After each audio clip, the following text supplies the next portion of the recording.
Genesis chapter 44. Then he ordered the manager of his household, "Fill the men's packs with food, as much as they can carry, and put each man's money just inside his pack. And put my goblet, the silver one, just inside the pack of the youngest, along with his grain money." He did what Joseph told him to do. At daybreak, the men were sent off with their donkeys, but before they were far from the city, Joseph said to his manager, "Up, go after the men, and when you overtake them, say to them, 'Why have you repaid good with evil? Isn't this the goblet my Lord drinks from, and indeed the one he uses for divination? What you have done is evil.'" So he caught up with them and said these words to them. They replied, "Why does my Lord speak this way? Heaven forbid that we should do such a thing. Why, the money we found inside our packs we brought back to you from the land of Canaan. So how would we steal silver or gold from you, your Lord's house? Whichever one of us the goblet is found with, let him be put to death, and the rest of us will be my Lord's slaves." He replied, "Fine, let it be as you have said. Whichever one it is found with will be my slave, but the rest of you will be blameless." Then each hurried to put his pack down on the ground, and each one opened his pack. He searched, starting with the oldest and ending with the youngest, and the goblet was found in the pack belonging to Benjamin. At this they tore their clothes from grief. Then each man loaded up his donkey and returned to the city.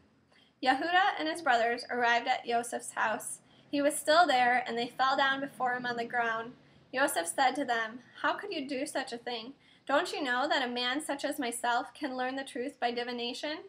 Yehudah said, "There's nothing we can say to my Lord. How can we speak? There's no way we can clear ourselves. God has revealed your servant's guilt, so here we are, my Lord's slaves, both we and also the one in your servant's guilt, also the one in whose possession the cup was found." But he replied, "Heaven forbid that I should act in such a way. The man in whose possession the goblet was found will be my slave, but as for you, go in peace to your father." Then Yehudah approached Joseph and said, "Please, my lord, let your servant say something to you privately, and don't be angry with your servant, for you are like Pharaoh himself." My lord asked his servants, "Do you have a father or a brother?" We answered, "My lord, we have a father who is an old man, and a child of his old age, a little one whose brother is dead, so that of his mother's children he alone is left, and his father loves him.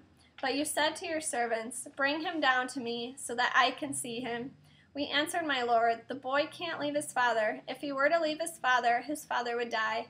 You said to your servants, 'You will not see my face again until your brother is with you.' We went up to your servant my father and told him what my lord had said.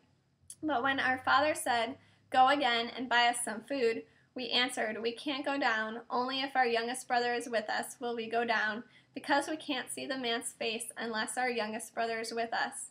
Then your servant my father said to us, 'You know that my wife bore me 2 sons. The one went out from me, and I said, "Surely he has been torn to pieces," and I haven't seen him since. Now, if you take this one away from me too, and something happens to him, you will bring my gray hair down to Sheol with grief. So now, if I go to your servant my father, and the boy isn't with us, seeing how his heart is bound up with the boy's heart, when he sees that the boy isn't with us, he will die, and your servants will bring the gray hair of your servant our father down to Sheol with grief. For your servant himself guaranteed his safety. I said, if I fail to bring him to you, then I will bear the blame before my father forever. Therefore I beg you, let your servant stay as a slave to my lord instead of the boy, and let the boy go up with his brothers. For how can I go up to my father if the boy isn't with me? I couldn't bear to see my father so overwhelmed by anguish.